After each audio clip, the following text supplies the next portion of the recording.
What's up and welcome to Ahead of the Curve. This is your host, Jonathan Gellner, and thank you so much for joining us today. I am so excited to welcome 78 Sports as a new sponsor to Ahead of the Curve. And if you're a baseball coach and you're not familiar with 78 Sports, then you need to be.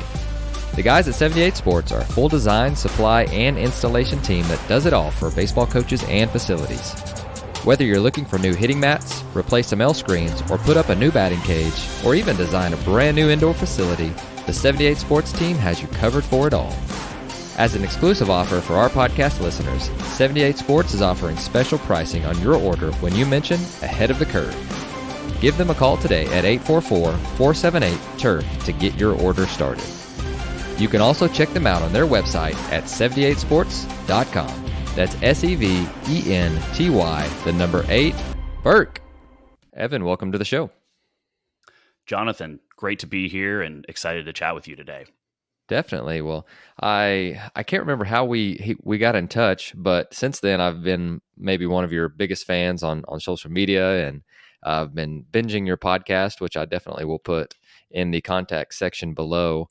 But I'm so excited to get to talk with you just about character evaluation and intangibles and all of the things that, you know, we as coaches, it matters to us. But I think it's a really undertaught thing. Like, I mean, we talked about character and we talk about intangibles all of the time, but I'm really excited to dig into how we teach that, how we progress that with parents and with kids, and helping them to understand that it's not just talent that gets you places.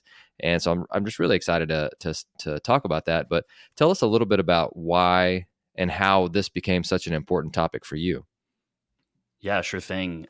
So just to take it back real quickly, my coaching career started a little unconventionally. A typical college NFL coach is either the son of an NFL executive or coach, or played in college, high-level college, or in the pros. And my path was a little different. I wasn't either of those. I actually started coaching when I was 20 years old at the Boulder Rec Center with a fourth grade football team, and was able to progress through the ranks, coached high school, coached at SMU before landing with the Miami Dolphins 6 years later. So a little bit of an unconventional path. And I also coached at McMurray in Abilene, Texas, and at UCLA. And over the 12 years that I was in coaching, I can remember feeling very early on in my journey that a lot of the recruiting rooms I was in were not really talking about things that I thought were really important when judging an individual player, really around their work ethic, what type of person they were. These things were never talked about. And I think what I started to see is that most teams take a talent-based approach to team building. And this book is really about how to take a character-based approach. And I think when I started to look at who the best teams were, they never were the teams that had the best talent. They were the teams that had the most character. And I think that kind of holds true regardless of what sport you're looking at, specifically within athletics. And really this book is about, you mentioned undertaught, and I think this book kind of is a book that I would have wanted as a young 23, 24-year-old coach to teach me what to look for.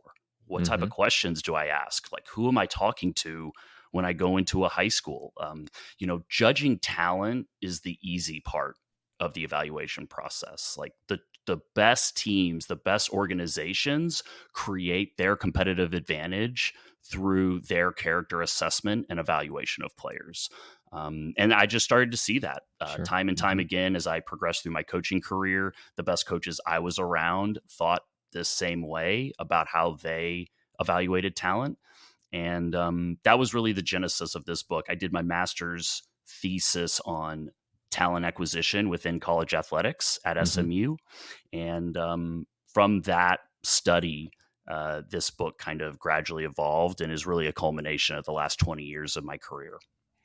Oh, it's really good. And I like the subtitle, How to Uncover the Hidden Traits That Drive Elite Performers and Championship Teams. And, I don't know if you found any that, and I'm sure that people would be hard pressed to find a championship level team that didn't have championship level intangibles or character or cohesiveness within the group. And I mean, I've been a part of really talented teams that I was miserable.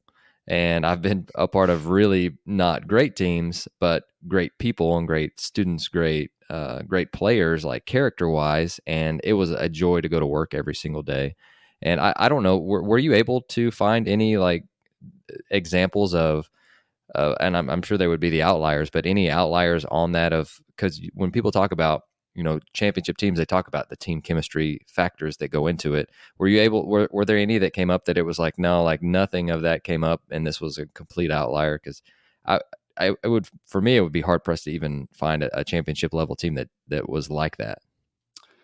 Yeah. And I mean, I can't think of one that I came across. And let me just kind of say that a Sure. lot of what I believe as a coach and what my work represents is not about winning. It is about achieving your potential.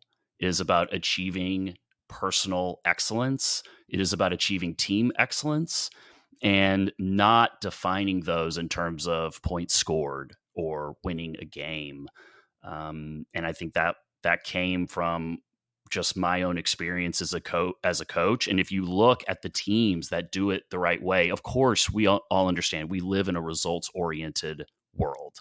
Like we are judged on the wins, but the teams that win consistently and that sustain success don't actually focus on the wins. They focus on the process. They focus on their culture. And so when I'm talking about kind of the best teams, what I'm talking about is those teams that are able to sustain success for a long period of time, which I think should be the goal of anybody that's involved in sports, especially at the highest levels, building high performing teams. And so it's definitely possible to win if you accumulate enough talent.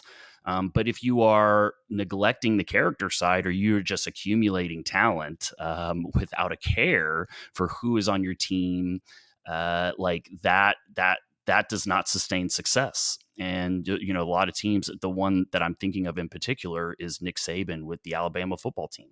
Mm-hmm. It's very easy to look at him and the success that he's had and just say, well, he's got the best players.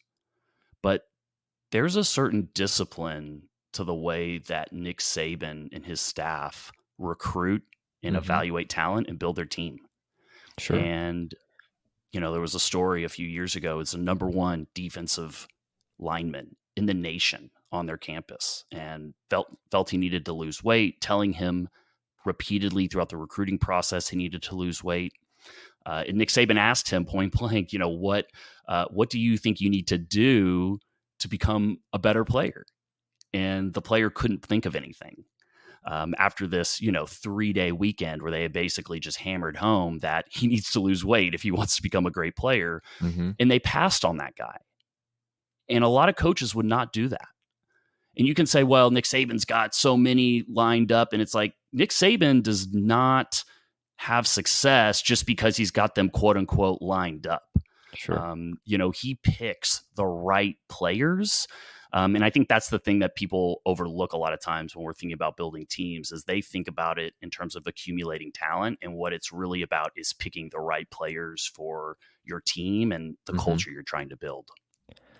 Well, let's go all in on that. Like, how do we, so most of our listeners, they'll be amateur coaches, and, you're thinking college, but I would say a vast majority are high school coaches, and, different sports with in regards to that. But how do we evaluate character? There will be coaches that are listening who can't make cuts. There are coaches that are listening who can.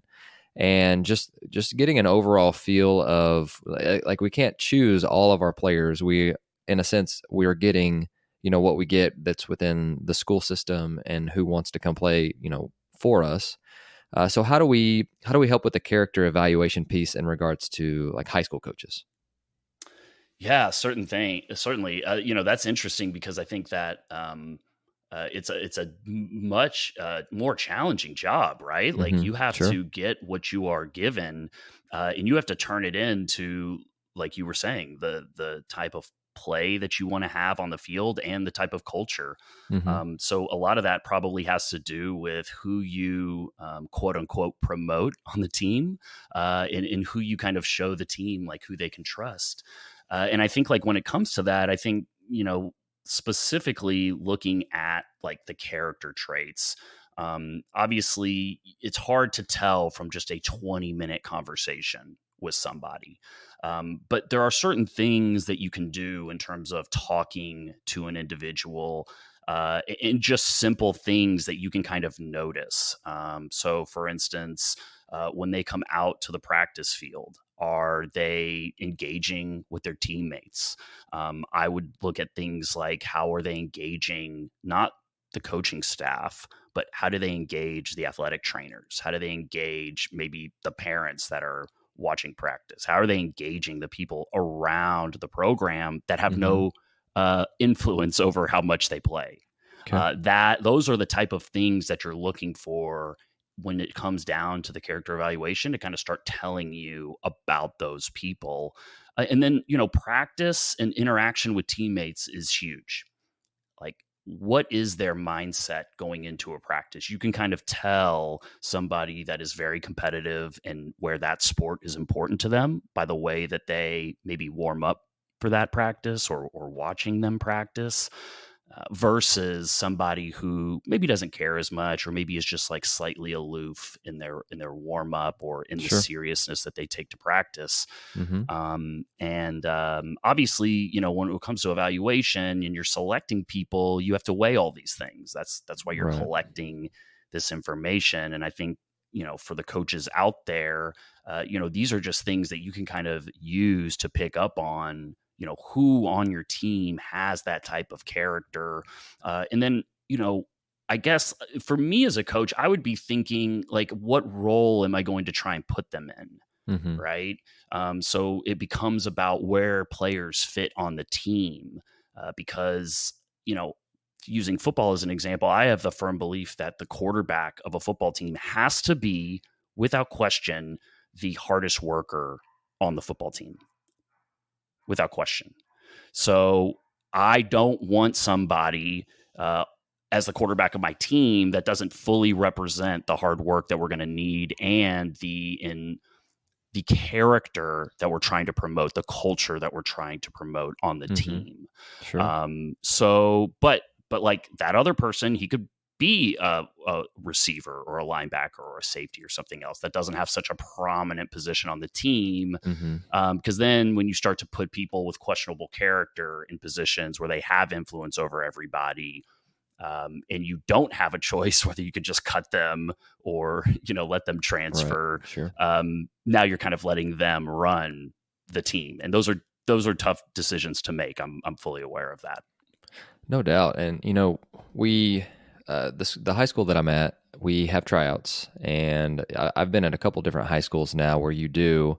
And I've always thought, like, how neat would it be to be able to get a character reference on some of these guys? Because, you can hide it in different aspects of your life. Like, you can segment it and understand what coaches are looking for in a tryout potentially.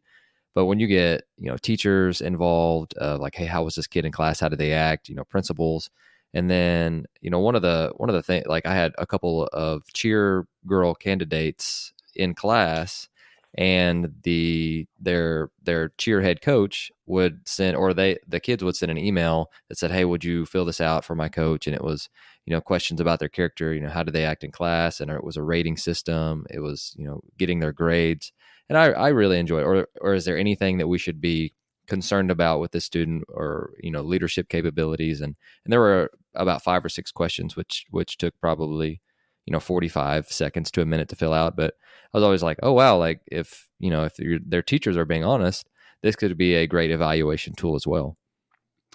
Oh yeah, I 100% agree with this. And just as a quick parallel, as a college recruiter, Mm-hmm. I think some of the best people you can talk to are the academic counselors at the school.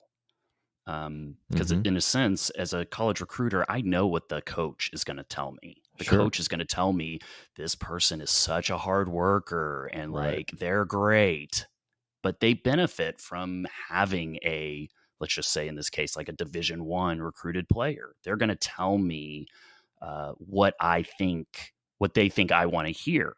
And a lot of times, and I've had experiences where I've gone into schools and talked to an academic counselor, and I don't need to talk to them for an hour.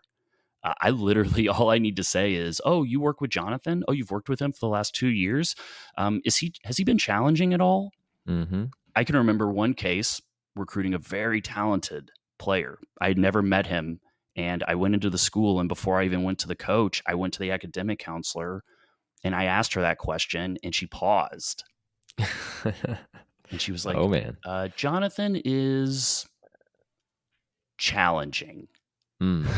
So it's like, I just got the answer. I just saved myself all the time to recruit this kid Sure. because he's treating that academic counselor the way, like, what his true character represents. Mm-hmm. Like, he's going to treat the coach great because the coach has power over his playing time. Mm-hmm. But the academic counselor, he looks as like a nuisance and treats her accordingly.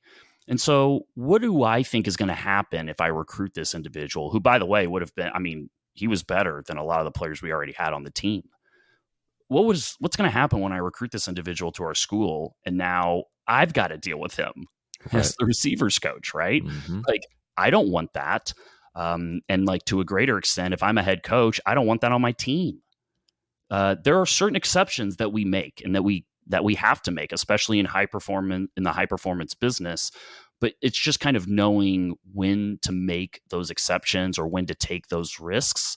And I think a lot of times it goes back to, what is the strength of your team? What is the team chemistry? What is the culture that you've already built? Because if you're trying to build a culture and you bring in a lot of guys that don't necessarily align with that culture, you're making it that much harder for you to build a sustainable winner, regardless of what sport we're talking about.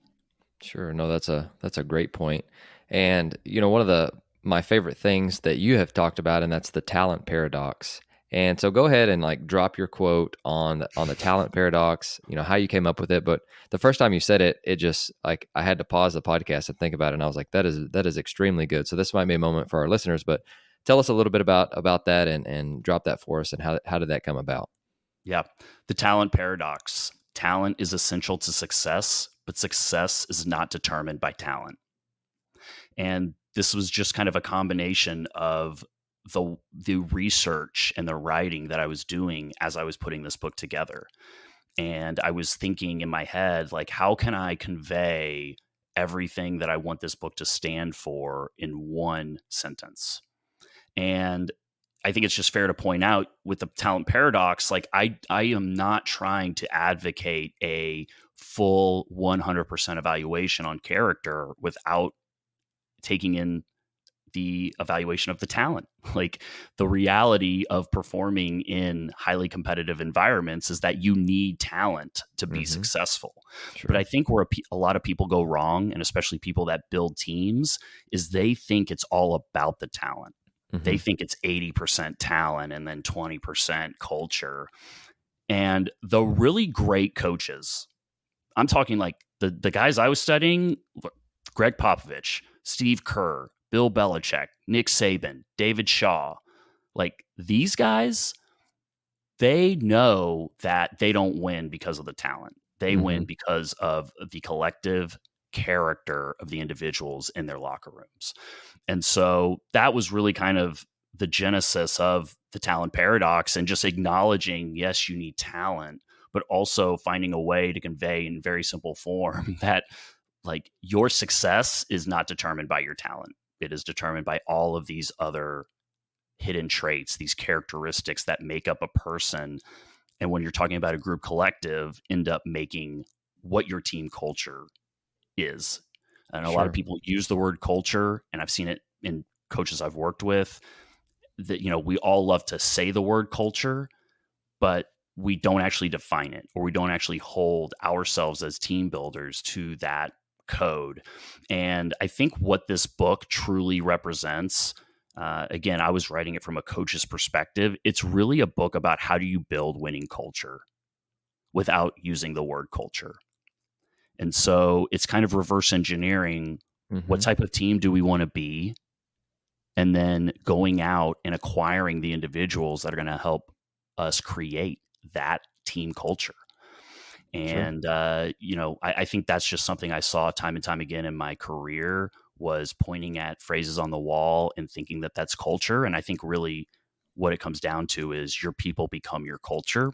Mm-hmm. And the talent paradox is simply a way to acknowledge that we all need talent to succeed and compete in these environments.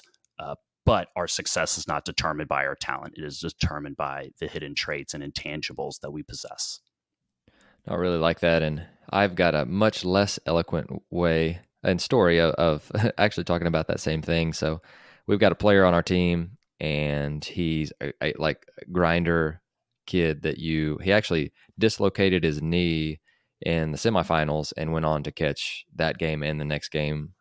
And we won a state championship with him behind the plate. And he and I were talking the other day. We were hitting in the cages, and this is a lot of times, like between rounds in baseball, there's time to talk, or you're picking up baseballs, and kids will share things with you. And it was on his mind that he wasn't getting recruited at the level that he wanted, and to some of the schools that he was interested in. And there was another kid in the area who is very highly recruited, but like is well known that his character is not there.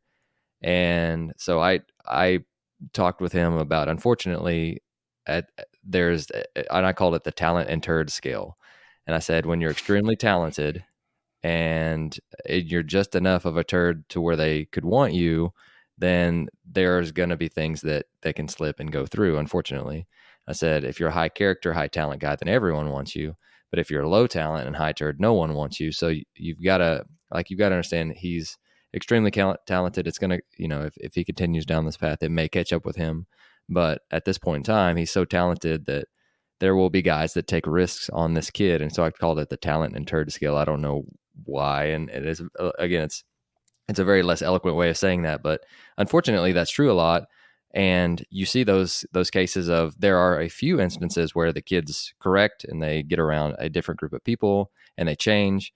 But I don't know if that's a majority of people. And you've been in college athletics. Can you tell us what you feel like the percentages are of kids that actually form to the mold versus they are out within a year? Yeah, I mean, I think that this is why the character evaluation is so important, is so that as a team, as a college or a pro organization, like, you want that information. You want as much information as you can before you make that decision. Now, the reality is, the higher up you go, the smaller the talent gap. And Mm-hmm. really, that's where the character becomes even more important, right? Um, I just, off the top of my head, I'm thinking of somebody like Antonio Brown or Johnny Manziel in football, where these guys are very talented, but there becomes a point where no team wants to put up with that. And we don't have time to wait for Mm-hmm. you to mature. Right. So I think that, number one, kind of going back to what we talked about a moment ago, you need to have a strong locker room when you bring in people that you're taking risks on, or that maybe have some questionable character traits, or you're making that trade-off on talent. Because if you have a strong infrastructure in place, they can quickly find out that their attitude, their behavior, whatever, is not accepted at that place. Sure. And Mm-hmm. they can oftentimes make that decision for you. If you don't have that strong locker room presence, or you don't have that strong culture in place, where nobody's going to stand up to Antonio Brown and say, hey, like, that doesn't fly here. Tom Brady can do that to Antonio Brown. No other quarterback in the league could have done what Tom Brady did. No other coach in the league could have done what Tom Brady did, right? And I think that that's when you can kind of make those exceptions. But if you don't have that structure in place, it's going to be very hard to bring somebody in. Mm-hmm. And I think, like, um, you know, to go off of your talent and turd scale, which I actually like that. I don't think that's such a Thanks. bad phrase, Okay. Thanks. because I kind of made a matrix myself the other day, where I was like, it's a graph with talent on one axis and character on the other, right? And Mm-hmm. Antonio Brown is like high on the talent Sure. portion, but very low on the character.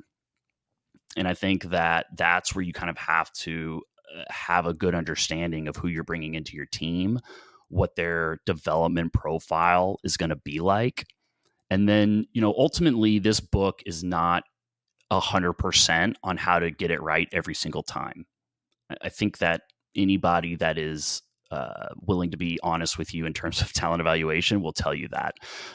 Like, this book is about reducing the uncertainty that is affiliated with drafting players or recruiting players or picking any performer to be on your team. So it's not going to be perfect, but what this is aimed to do is to just create a competitive advantage over all of the other teams you compete against by prioritizing the character in the evaluation and selection process. So, yet you have to have that strong culture in place, but I think also just understanding who you're bringing onto your team. Are they going to be a problem? Do they have a history of causing problems? And then understanding, like, if you select that player, you are assuming that risk. Like the Cleveland Browns acquiring Deshaun Watson, like, nothing that is happening, like, this is all because they chose to make that risk. They made the decision that, like, this guy's so talented, we don't care what type of human being he is. Now, that's for those owners and those team executives to go home and explain it to their wives and their sisters and their daughters, right? Like, what do we represent? Yes, we're all here to win, but, like, I also believe that having significance is just as important when we're talking about competing in sports. And you mentioned earlier about being on losing teams that were just probably the most enjoyable, greatest experiences for you, and I can attest to that as well.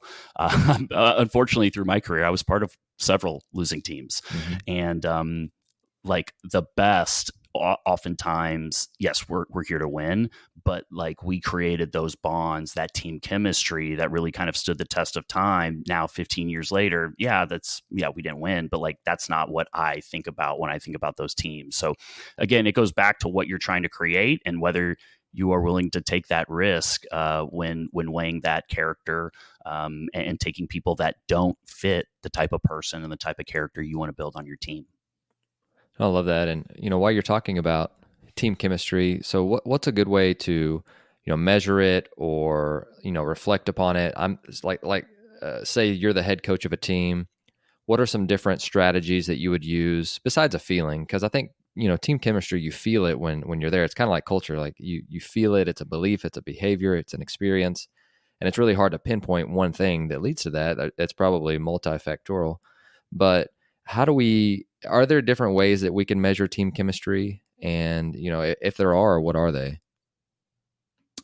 Yeah, I think so. I mean, I've interviewed some people on my podcast that have done actually some work around researching team chemistry and going as detailed into counting the number of butt slaps on a basketball game, one team versus another. Now, who's doing that actual research? That sounds like the most tedious thing I can even imagine. I would say, from, like, my experience, you're right. Like, when you're in it, you can tell. But, like, I look at things where I'm located in Dallas, Texas. I was born here. I am the biggest Dallas Mavericks fan, and since we just had the playoffs, Mavericks went on a pretty nice little run. And for anybody that watched those playoff games, one of the things that probably stood out to you, even if you're just a casual basketball fan, is, like, the Dallas Mavericks bench. Their players that were just not even suited up for the game were standing the entire game and cheering the entire game like they were fans. And in particular, against the number one team in the league this year, Phoenix Suns, like, they would show Phoenix's bench during these games, and they were all just sitting there on the bench. Now, obviously, Dallas won that series. So it becomes very glaring after the fact. But even within that series, you can just tell, like, that is a team that is connected. They're rooting for each other. And you can kind of get a sense too when a team doesn't have everybody rooting for each other, right? And it seems crazy, but, like, guys not high-fiving you or celebrating with you when you run off the field or when you make something good happen. I can remember I was at UCLA, and we were, obviously UCLA top, playing one of the top divisions. We were recruiting one of the top players in the nation at his position, and without a doubt could play for any Power 5 team in the nation without question. And we had already offered him. We were kind of like trying to, reel him in, and he, like, some coaches had gone to watch him play, and we were talking about him in a recruiting meeting, and some coach said, "Yeah, coach, just so you know, like, it was kind of weird. He set this national record or whatever he did, and like he ran off the field and nobody was high-fiving him. Only coaches were high-fiving him." And I remember, because like we quickly, coach quickly dismissed that, and we were like, well, like, that's just because this and this and this, and people are jealous or whatever, right? And that player, even though he was extremely talented, came on to our team and had like a very similar effect. And so, it's just like an interesting insight into, well, do you make a big deal out of like running off the field and people not high-fiving him or celebrating with him? Or is that something that you look at and gives you reason to pause? Like, maybe we still would have taken that player anyway, but like maybe we would have had a more full understanding of what that player could have influence that player could have had on the team and the chemistry involved, right? So I think of things like that where they're small things, but I think if you really start to look at them, you can really start to notice who are the players that everybody rallies around, Sure. And who are the teams that have that great chemistry, and who are the teams that are just out there playing. And unfortunately, a lot of times, especially in pro sports, a lot of teams are kind of just out there playing, enjoying being ball players, not really, out there being a team. Sure. Do you think body language can be indicative of that as well? Or is that something that could be possibly overblown by coaches? I think body language is important. I think all of this, you could make the case, could potentially be overblown by coaches, right? But I personally believe that all of those little pieces, they're just really like information nuggets. And in my book, I kind of talk about, yes, you're trying to find intangibles, but where this all leads is you're really trying to find the story of each individual athlete. And you're trying to understand why they are the way they are, what challenges have they faced, what is their background like, what opportunities have they had, or what opportunities have they not had.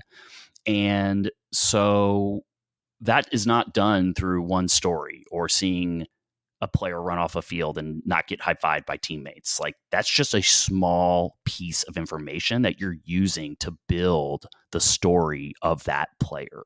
Sure. No, and I think, and I think the body language piece, it's like, that is something that can be used. Like, one thing in particular that comes to mind, for high school in particular, if that player, let's just say they're playing basketball and are on the bench, and that coach is coaching that player hard, right? Like, coaching him. Is that player rolling his eyes, looking down at the ground? Or is that player looking at that coach in the eyes and taking that hard coaching? I think those are things that kind of give you insight into that player. Now, if I saw something like that, I would think, okay, this player probably understands like that he's not a finished product. Mm-hmm. He's coachable. He cares what that coach thinks. He's engaged. He wants to get better. He has a growth mindset. Those are the things that I would deduce from that one little interaction. But I still need to find other information that supports that. I was referencing talking to high school coaches earlier. Hey, coach, yeah, he's a hard worker. Okay, why is he a hard worker? Mm-hmm. Not just because you say so. Like, I want to see it. I want to see what time he comes out to practice, if he comes out just in time or if he's there 30 minutes early. What's he like in the weight room? You have to find all of the supporting examples to support kind of like the story that you are trying to build for that player, or maybe the thesis you have around that player. And I think body language can be definitely a key part of that. Okay. I after reading your book and listening to your podcast, I can't remember what guest you had, but they mentioned the importance of clarity of role and goals. And, thinking back to my career too, if it would have been a hard conversation for a coach to tell me, hey, you're the backup here, but you're the next guy up, and I'm going to get you opportunities when I can. He fulfills on that. It makes me not question every single day where I'm at. And it may be hard up front, but I also think that it is an important conversation for coaches to have. And when you mentioned the Mavericks and versus the Suns, I don't know if that came up or not, but I just wonder, with the Mavericks players, do they completely understand what role they are given, and they have clarity and understanding within that, and that's what helps lead them to being the best teammates that they can be on the bench, because they know that's their role with the collective group. And they may be excited, they may be great people as well, which we all want to be around.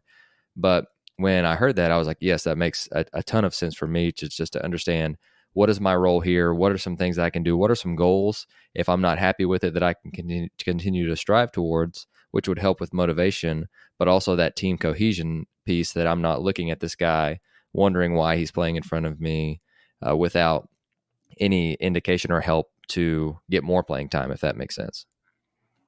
Yeah, 100%. I think the podcast you are referencing, the one that comes to mind is Dickie Simpkins, the former Chicago Bulls player. Yes. I Because binged a ton of them, so but that does sound familiar. very, very cool. Appreciate the support.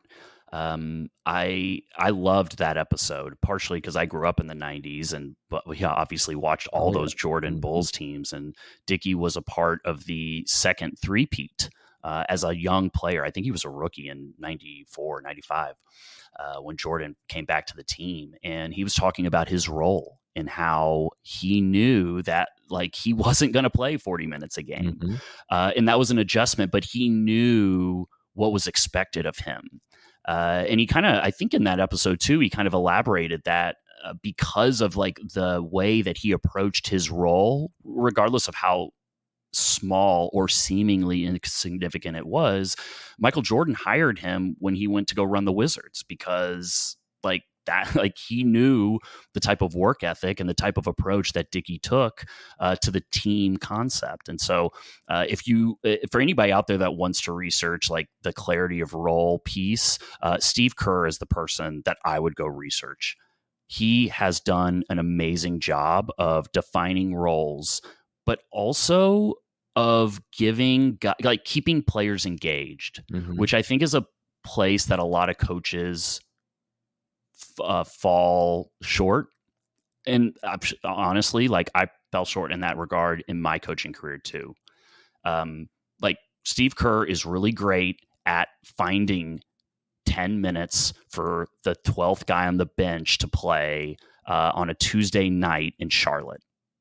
And that means nothing to anybody except for that player. It means the entire world, because when you're sitting there and you're just want you to stay fresh, just want you, if Jonathan goes down and then Evan goes down and then Chris goes down, we need you. Mm-hmm. That is not going to fire me up. You are going to lose me very quick.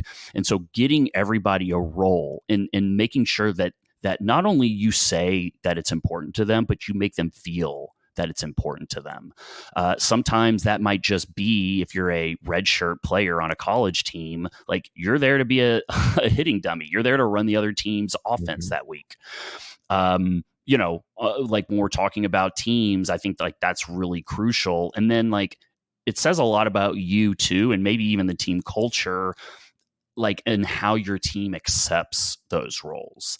And you mentioned the Mavericks. I think of somebody like Theo Pinson. And for those that don't know, Theo Pinson was the 16th guy on the Mavericks bench this year. I think he got signed because of there was a COVID outbreak in December, and he ended up playing for the Mavs for a 10-day contract, and they signed him for the year.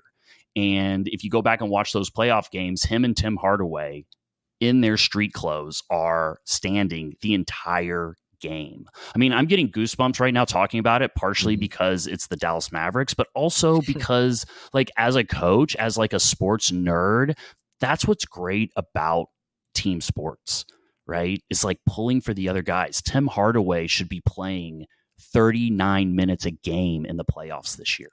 Like, because he's injured, a guy like Dodo Finney-Smith ends up taking all of his minutes, playing the most minutes in the playoffs per game this year, and gets a brand new $60 million contract. That's probably going to mean Tim Hardaway is not going to be on the team next year. Mm-hmm. And Tim Hardaway is standing on the bench every single play, every single game of that playoffs. Like, his entire world depends on that play, that game. Like, that tells you everything you need to know about Tim Hardaway, right? Like, somebody who is there for the team, for his teammates. And so, yeah, he's injured. And so it's easy for him. Like, what else is he going to do? Sit at the other end of the bench? But like, a lot of guys would go to the other end of the bench and just mope, right? Sure. And that's what I kind of loved about this Mavericks team. And I think that coaches can do a lot in terms of helping players, especially younger players or developing players. And it's hard to give 10 minutes to a guy who's developing and doesn't know. And also, by the way, understanding that they're going to make mistakes. And I think that's a big thing too, is like, if you are going to help guys develop and create these roles or define these roles, make sure that you are following through, giving them opportunities to develop. And then listen, like, Theo Pinson plays 4 minutes in a playoff game. He's not going to rival what Luka Doncic is going to do, right? So like, if you hold him to that standard, like, you're being a little unfair to that player. And just giving them opportunities to go out there and play and kind of like feel important to the team. I think that goes a long way in terms of clarity of role. Sure. No, I love that. I think that's such a good point. And, one of the things that I really want to dig in on and answer, get you to answer for us, is you're taking a step back from coaching, but if you could go back into your coaching role and you could pick whatever year that you would want, but let's say this is, you're an on-field coach, and let's take, the recruiting evaluation side out of it. Of all the things that you've learned within this, what do you feel like you would have told your past self, or you wish you could go back and you could, do this different, or start to figure out this process earlier, or just give yourself advice just from a coaching standpoint? Recruiting is a completely different animal, but I would love to know, like, as an on-field coach, what do you wish you could have told yourself, 7 years ago? 7 years ago. Wow. Well, if I had any time to go tell myself anything, I would probably go whisper in my ear circa 2002, 2003 that I need to go work on LSU's football staff, since they had, that was Nick Saban's national championship team that had like 10 future college head coaches on it. Oh yeah, no doubt. So that would be the number one thing I would tell myself. But I think, Google. Yeah, I think like the biggest things, I guess this kind of ties into the work I've been doing the last, 5-6 years. If I could go back just, 2014, 2015, my last 2 years coaching at UCLA, my last 2 years in football, would be, number one, having the ability to admit mistakes. And I guess in part that kind of plays into eliminating ego, which are two areas that I've done a lot of studying on, and I do a lot of work with my clients on. And quite honestly, I don't feel like I was always really great in that aspect, right? I think there's always like this belief that I can't let people think that I don't know what I'm talking about. And like, what I found is that people don't want perfect leaders; they want human leaders. No doubt. And if I don't understand what's happening, or I have a question, or I make a mistake, like, that's okay. My players aren't going to kill me for that. Where they will kill me is if I make a mistake and then I act like it wasn't a mistake, or I push back when they call me out for my mistake.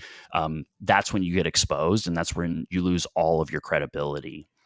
And I think the other thing I would tell myself is to appreciate where I was. Mm-hmm. And I think it's very common in coaching, especially, to be looking at other people, to be looking at other opportunities, to be looking at like where you are, or quote unquote, who's holding me back, or what I believe is holding me back, and not just truly appreciating like where you are and the people around you.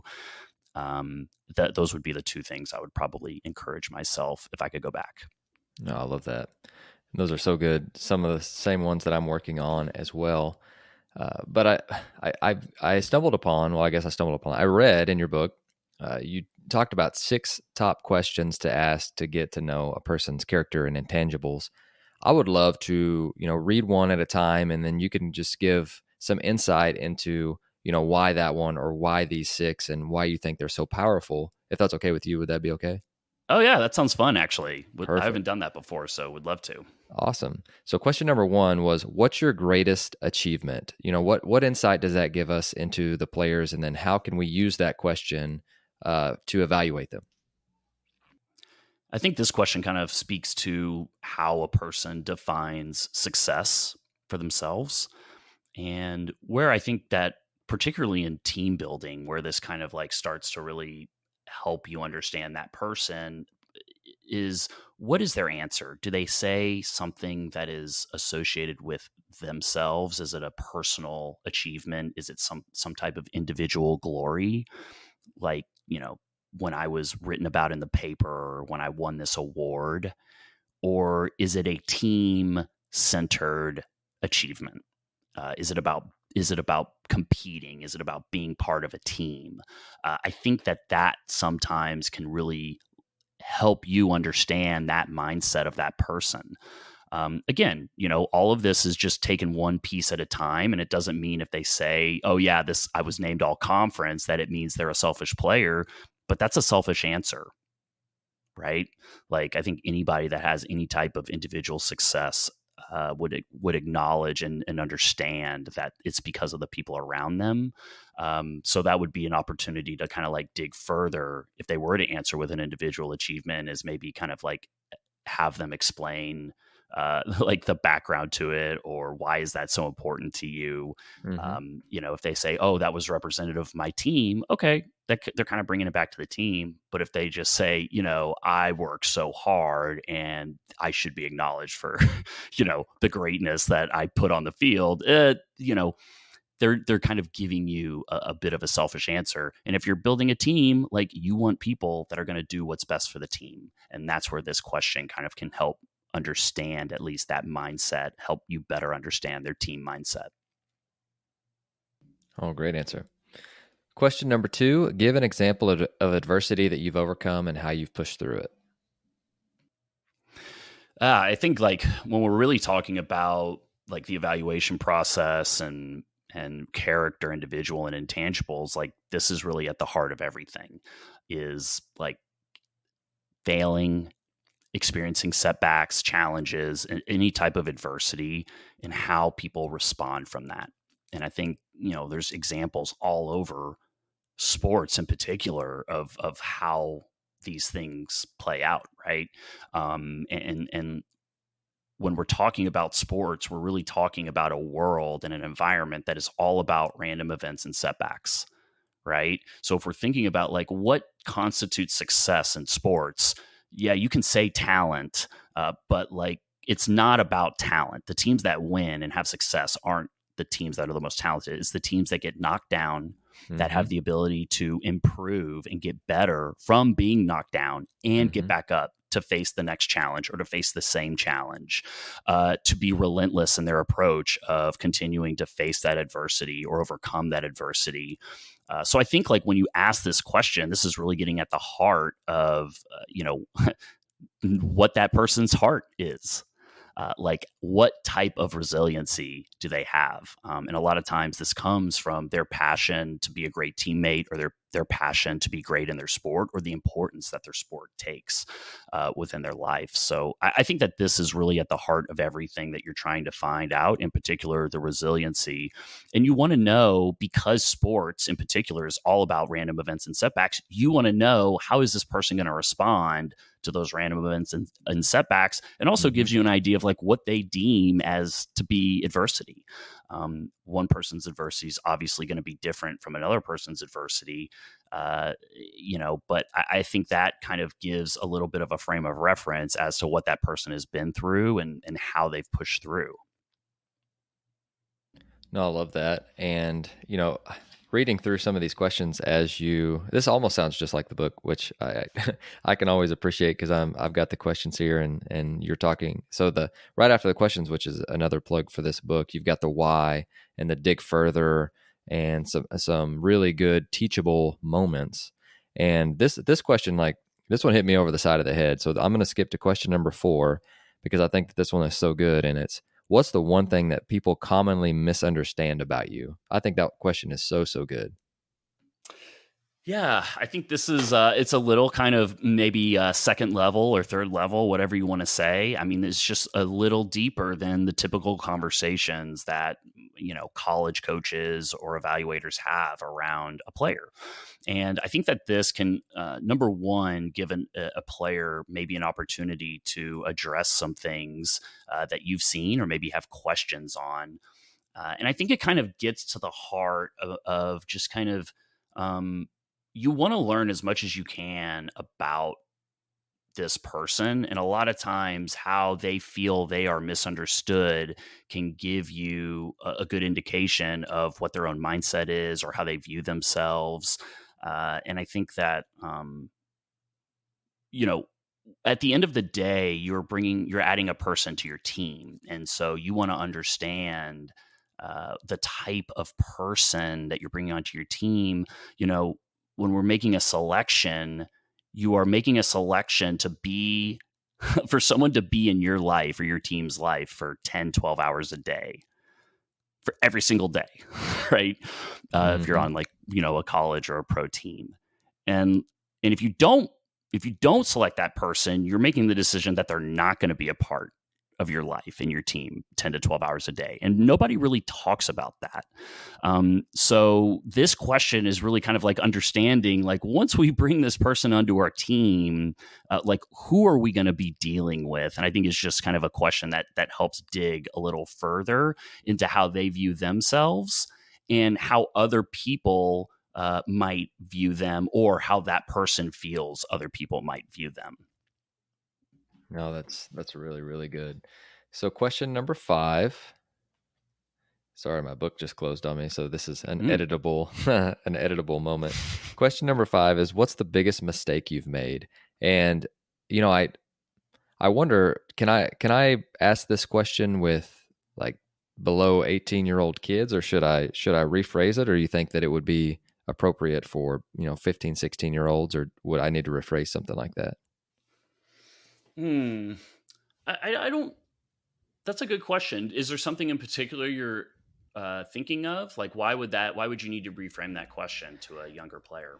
Oh, just like given their age and sharing information that they would feel having to share information like that whenever they're before 18, maybe a thing, or I may say, what's the biggest mistake that you've made in sports, or tell me about a moment that you failed and how you got up from it, something along those lines, because I don't know, have you gotten what are your thoughts on that? Yeah, I think it's interesting. I'd probably have to have a few more minutes to think about that, but I can see where you're going. So my first thought, and I kind of talk a little bit about this in the book, is Okay. You're asking me questions, and I outlined questions and numbers in my book. But there's also an element to kind of disarming people throughout the evaluation process or the interview process. So it doesn't need to be, okay, sit down here, Jonathan. Okay, so what's your greatest achievement? This can be done in a very casual, conversational way.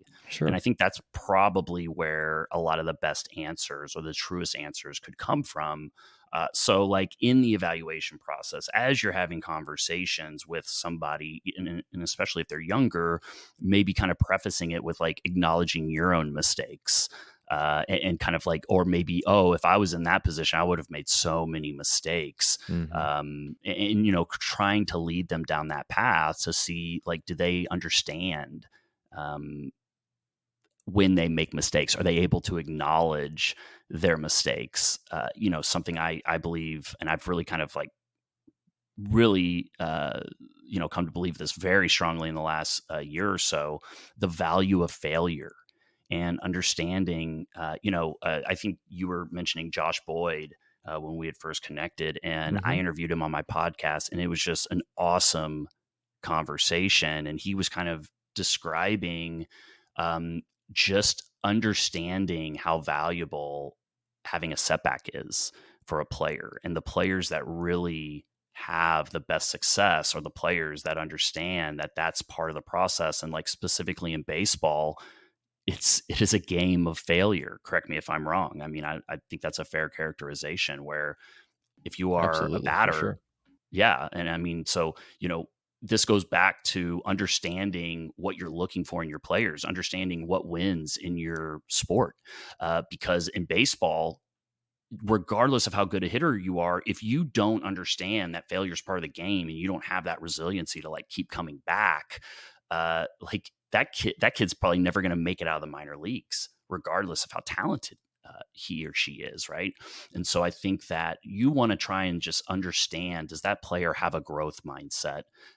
Do they have the ability to develop in the face of setbacks and challenges, or are setbacks and challenges like representative of the value they place on themselves? And so Mm-hmm. a lot of this goes back to Carol Dweck's book Mindset, which is about growth mindset and how it really kind of dictates success. And that is where I think a lot of these ideas for me came from, is just you want those players that understand that failure is part of the game, and failure is the path to the success and the greatness that they hope to achieve.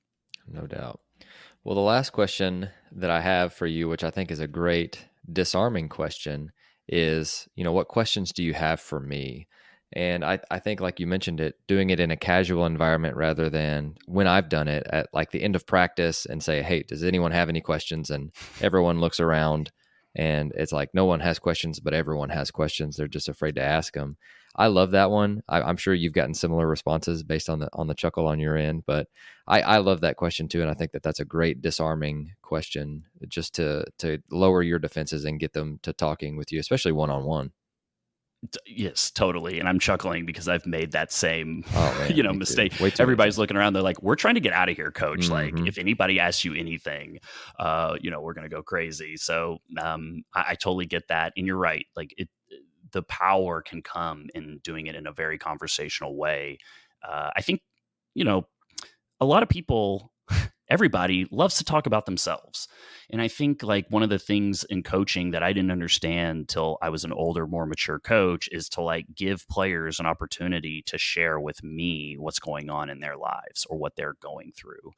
And like, I thought that I had to ask a very direct question, but really it's just about being there to listen.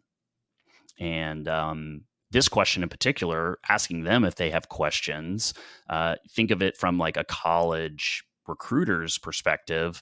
I'm at UCLA. I'm trying to figure out if you're a fit for our team, but like, what do you have for me? Well, if their questions are, how far is the beach from campus? Or how far is Hollywood? Hmm. Or I saw Denzel spoke to the team last year. Do you think he'll speak Sure. this year? Um, they're asking you the wrong questions. Like, that player's not going to be a fit for building a sustained call. Like, that player doesn't care about UCLA.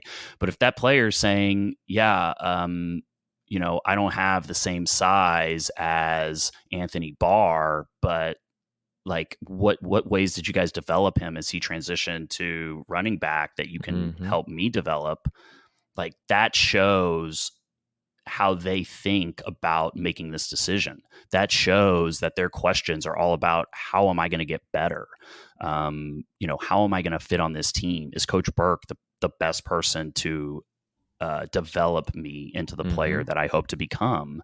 Sure. And so I think like things like that are what I think about, because you know, and it becomes different, right? Because like, if in the pros you're selecting players, Hmm. in high school you basically just have players trying out that are already at your school, and so I think like understanding their desire to be a part of your team doesn't always maybe apply, but maybe understanding like the level of engagement and the level that they are thinking about their own development of being on that team can maybe kind of like show itself in these questions. And again, like this all goes back to finding growth mindset, finding players that are passionate and going to be resilient in the face of adversity, and finding people that are going to be good team players. Sure. And so if they're asking questions around anything that is in any way, shape, or form related to those three areas, I think they're showing you the type of character, the type of thinking that you're wanting in the players that you want to build your team with. No doubt. Well, Evan, man, I can't thank you enough for the conversation that we had today. I can't thank you enough for the book and for writing it. And I really encourage all of our listeners to go pick that up. All of your contact info is down below in the show notes for anyone who wants to get in contact with you. But I know you've got to run. You're a busy guy, but I can't thank you enough. And is there anything else that you'd like to tell our listeners before you go?